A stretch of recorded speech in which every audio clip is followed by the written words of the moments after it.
নমস্কাৰ স্বাগতম জনাইছোঁ মই মোৰ ইউটিউব চেনেলৰ অন্য এটি ভিডিঅ'লৈ মই লৈ আহিছোঁ কেইটিমান মহৎ লোকৰ বাণী আশা কৰিছোঁ আপোনালোকে চাই নিশ্চয় ভাল পাব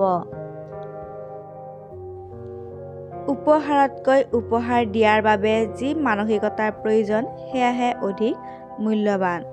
কৰ্ণেইল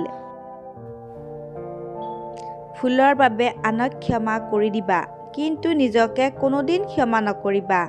সাইৰাছ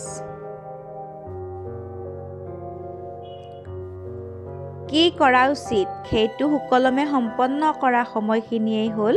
জীৱনৰ সৰ্বোত্তম সময় এমাৰছন যন্ত্ৰণা ভোগ নকৰাকৈ মানুহে নিজকে নতুনকৈ নিৰ্মাণ কৰিব নোৱাৰে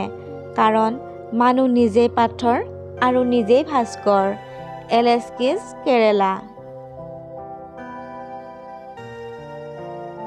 পাপী আৰু সাধুৰ মাজত থকা একমাত্ৰ পাৰ্থক্যটো হ'ল প্ৰতিজন সাধুৰে এটা অতীত আছে আৰু প্ৰতিজন পাপীৰে ভৱিষ্যত আছে অস্কাৰ ৱাইল্ড আগলৈ চোৱাটো সদায়ে বুদ্ধিমানৰ কাম কিন্তু নিজৰ দৃষ্টিৰে ঢুকি পোৱাতকৈ আগলৈ চোৱাটো বৰ টান চাৰ্চিল আনক জনাজন শিক্ষিত নিজক জনাজন জ্ঞানী লাওচুন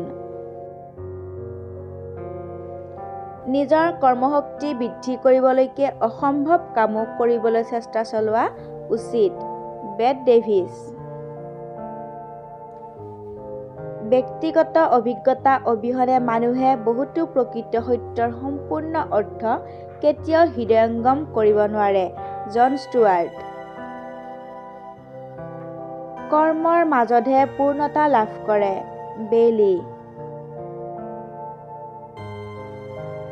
সংসাৰত মানুহতকৈ ডাঙৰ একো নাই